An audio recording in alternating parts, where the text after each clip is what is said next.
할렐루야. 레위기 15장 말씀 함께 나누겠습니다. 우리가 이 땅에 살 때에 영적 시각이 없었다면, 영적 시각이 없는 예수를 알지 못하고 성령을 알지 못하고 살아갈 때에 우리의 삶의 모양들을 보면 그냥 육신에 국한되어진 삶을 살았고 육신에 중심한 관점들로 신앙생활을 했습니다. 그래서 레위기서가 왜 어렵냐면 영적인 문제들을 육적으로 표현해 놓았습니다. 그러니까 이 백성들이 육체로 살다가 애굽에서 육체의 관습들과 육체의 방식들로 세상이 원하던 방식대로 그 애굽에서 가르쳤던 대로 살아왔던 그 삶의 방식을 하나님 벗기 원하고 너희는 이제 거룩하니 하나님의 백성이다 이렇게 가르쳐 주시는 겁니다. 근데 그것을 영적인 것으로 표현하면 그들이 알지 못하니까 육체의 모양들을 제어하기 시작합니다. 다시 말하면 영적으로 거룩해진 사람은 육체의 삶이 바뀌게 되어 있는 겁니다.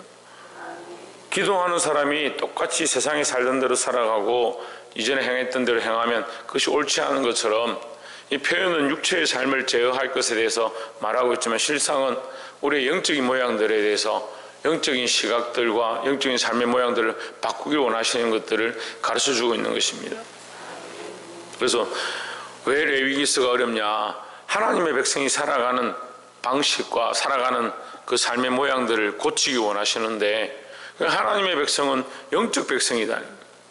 영적 시각을 가지고 하나님 나라의 소망을 가지고 하나님 뜻을 행하기 원하시는데 실제로 삶은 육체에 국한되어 있다. 그러니까 육체에 국한되어진 삶을 이렇게 제어하다 보니까 이게 이해가 안 될 수가 있다는 거죠. 왜 우리의 삶을 이런 것들을 부정하다고 이런 것들을 더럽다고 얘기하느냐. 오늘 이제 첫 번째 보시면 15장 2절에 그 유출병으로 말미암아 부정함이 이러하니 곧 몸에서 흘러나오든지 그것이 엉겼든지 부정한 적이겠습니다. 그러니까 피가 몸에서 나오는, 주로 이제 여자들 얘기하는 거죠. 피가 몸에서 나오든지 그 피가 멈추지 않든지 그 피가 엉겨서 덩어리가 되어 있든지 그러한 것 자체가 뭐하다? 부정하다. 이게 이해가 안 되잖아요. 여자들이 뭐 생리를 한다든지 그 피가 몸에서 흘러나온다든지 몸이 좋지 않아서 피가 멈추지 않는다든지 그거 한 게 무슨 부정한 것이냐. 내가 부정하고 싶어서 부정하냐, 내가 거기 피가 나오고 싶어 나오냐, 이런 관점으로 보면 이해가 안 됩니다. 근데 영적 관점으로 봐야 되는 거예요. 그러니까 하나님의 백성들이 내가 너희를 만들었고 내가 너희를 조성하였는데 너희는 내 백성이고 나의 자녀들이다. 자, 이런 관점을 볼 때 전에도 이제 말했지만 자녀를 해산하는 것 자체, 자녀를 낳는 것은 축복인데 그 해산하는 것에 뭐가 따른다? 고통이 따르는 거죠. 그럼 고통은 뭐다? 고통은 하나님 앞에 하나님께서 저주하신 부분들이다. 왜 저주했느냐? 자녀를 낳은 것에 대해서 저주하신 것이 아니라 너희가 범죄함으로 남자에게 기속될 것이고 범죄함을 말미암아 자녀를 낳는 해산의 고통을 가질 것이다 했으니까 이 범죄로 말미암아 우리에게 들어온 저주다라는 거죠. 그러니까 출생하고 자녀를 낳는 것은 축복입니다. 그러니까 축복과 저주가 같이 있는 거예요. 이 지금 유출병에 대해서도 이 생명의 관점으로 보면, 영적 관점으로 보면 피는 생명과 관련이 있습니다. 그럼 하나님의 백성이 이 하나님의 백성으로 살아가고 있다는 것은 이 피는 누구의 피냐? 하나님의 피입니다. 그럼 우리의 생명이 연장되어지고 그 생명으로 살아가고 있는 것은 하나님 주신 은혜로 살아가는 것이죠. 근데 이것이 우리 몸에서 빠져나가 버린다든지, 이 여인의 이 피는 뭐예요? 자녀를 생산해야 될 우리 이제 의학적으로 얘기하면 난소를 통해서 난자가 나오고 그 난자를 통해서 배양이 되어지고 정자와 만나서 수정이 되어져 가지고 자녀가 생산되어져야 될 일을 하기 위해서 하나님께서 허락하신 근원이죠. 근본이죠. 근데 그 근본이 생산의 일에 쓰이지 않고 그냥 허황되게 땅에 떨어져 버린다, 이렇게 보는 겁니다. 이 관념적인 문제에 대해서 얘기하는 거예요. 피를 주신 것은 생명을 위해 주셨고 그 피는 생명을 낳는 데 쓰는 겁니다. 근데 그것이 몸 밖으로 나와버리고 생명을 살리는 데 쓰이지 못하면 부정한 것으로 간주하는 겁니다. 그 사람 자체가 부정한 것이 아니고 하나님께서 생명의 기회를 주셔서 그 여인과 그 사람을 통해서 더 생명을 낳고 번성하고 살리는 데 쓰이기를 원하셨는데 그렇게 하지 못할 때 부정하다 이 의미죠. 그래서 우리도 지금 우리에게 적용한다면 우리가 예수 그리스도로 말미암아 그 보혈로 구원을 얻었습니다. 그럼 우리 속에 무슨 피가 흐르냐? 예수 그리스도의 십자가의 보혈의 피가 우리 속에 흐른다는 거죠. 그럼 우리는 뭘 가졌냐? 이 구원의 복음에 대한 이 소망을 가진 겁니다. 그럼 이 피로, 이 구원의 소망의 피로 우리가 뭘 하느냐? 이 피를 전달하는 거죠. 구원의 일들을 해야 된다는 거예요. 구원의 일들을. 그런데 예수 믿고 구원받은 사람이 자기만 위해서 살아가고 여전히 자기 먹고 살고 자기 혼자 천국의 소망을 바라보고 있다. 그게 거짓말이에요. 그게. 구원의 소망이 우리 안에 넘치고 생명의 소망이 우리 안에 넘치면 이 생명을 어떻게 가만히 있냐는 거죠. 그걸 머물러 두고 이것을 말하지 않고 이것 전파하지 않는 게 더 잘못된 일이다. 이게 뭡니까? 부정한 일이라는 거죠. 그런 관점으로 볼 때에 이 육체의 모양으로 우리에게 보여주시는 겁니다. 이 유출되어지는 것 자체, 그 병이 나서 피가 흐르는 것, 그 사람의 자체가 부정한 것이 아니라 그 피가 그렇게 쓰임받지 못하는 것이 부정한 것이다 라는 거죠. 16절에 보시면 설정한 자는 전신을 물로 씻을 것이며 저녁까지 부정하리라. 17절 무릇 정수가 묻은 옷이나 가죽은 물에 빨 것이며 저녁까지 부정하리라.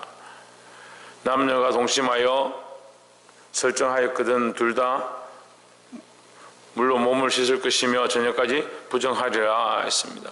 자, 이렇게 보면 또 이제 남자 여자가 결혼했다든지 그런 결혼해서 자녀를 낳기 위해서 또 동침하고 서로 함께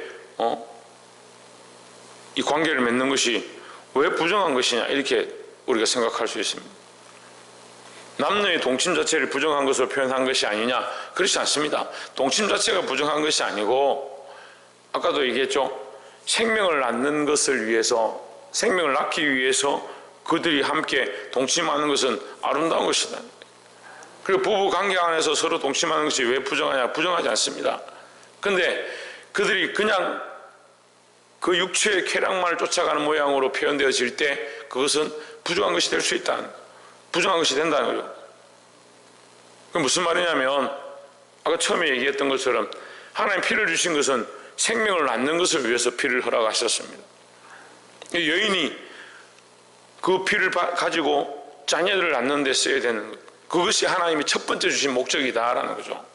그러면 그 목적대로 쓰는 게 맞다는 거죠. 근데 목적대로 쓰지 아니하고 자기의 그 쾌락만을 위해서 쓴다면 이건 부정한 것이 된다는 거죠. 물론 이제 우리가 부부 생활을 하고 그 관계 안에서 서로가 기뻐하는 것, 그것 자체가 죄라고 볼 수는 없습니다. 그런데 지금 이 성경에서 말하는 설정한 자, 그냥 흘려버린 자, 쓰지 않는 자라는 거죠. 바르게 쓰지 않는 자, 바르한 목적들로 사용하지 않는 자라는 뜻입니다. 하나님 주신 그 목적을 잘못 쓰고 있다는 거죠. 제가 이제 필리핀에 선교를 하러 갔는데 어떤 선교사님이 너무 말씀이 어렵다고 저한테 이렇게 물어보는 거예요. 어미젖으로 그 새끼를 삶지 마라. 너희가 양을 잡으면 그 어미의 젖으로 새끼를 삶지 마라. 그게 무슨 말인지 도대체 이해가 안 돼서 자기는 너무 궁금하고 아무도 그걸 똑바로 가르쳐주는 사람이 없다. 그래서 저한테 물어보는 거예요. 그래서 제가 그렇게 설명해 줬죠. 어미젖은 자녀를 살리기 위해서 주신 것이다. 하나님 왜 주셨냐? 어미가 왜 젖이 나겠냐? 여인이 왜 젖이 생깁니까? 자식을 낳았을 때 그 자식을 먹이기 위해서 딱 맞습니다. 이 자녀를 출산하고 나면 바로 초유가 나오기 시작합니다. 하나님 자식을 먹이라고 주신 목적인 줄 분명하게 알고 누구나 다 상식적으로 알 만한 거죠. 그러면 그 목적에 맞게 쓰는 것이 당연한 건데, 그 어미의 저주로 새끼를 살리라고 줬는데 그 새끼를 죽이고 그 새끼를 죽이는데 이 젖을 사용한다. 목적을 완전히 반대로 써버리는 것이다. 그러니까 하나님이 창조하신 원리와 섭리에 따라서 우리는 사용되어지는 것이 합당하다는 거죠. 남녀의 관계 안에 서로 사랑하고 우리가 결혼의 그 범주 안에서 서로 교제하고 즐기는 것들을 하나님 죄의 모양을 보는 것이 아니고, 하나님 앞에 바로 써야 될 부분들을 바르게 쓰지 않는 것에 대해서 말하는 겁니다. 마찬가지입니다. 우리에게 주신 모든 육체를 예수 그리스도를 알고 복음을 알고 하나님을 알면 하나님 기뻐하신 방향대로 쓰기 시작해야 되는 겁니다. 그러니까 육체를 우리가 자녀들을 가르칠 때도 자기 몸을 마음대로 막 쓰는 것, 그것도 좋지 않습니다. 어떤 아이들은 보면 막 이게 성향이 지나친다든지, 이게 육체가 지나쳐서 과격하게 자기 몸을 막 이렇게 쓴다든지 피를 흘린다든지, 또 이 엉뚱한 짓들 하는 것도 제가 많이 봤습니다. 자기 몸을 주체를 못하는 거예요.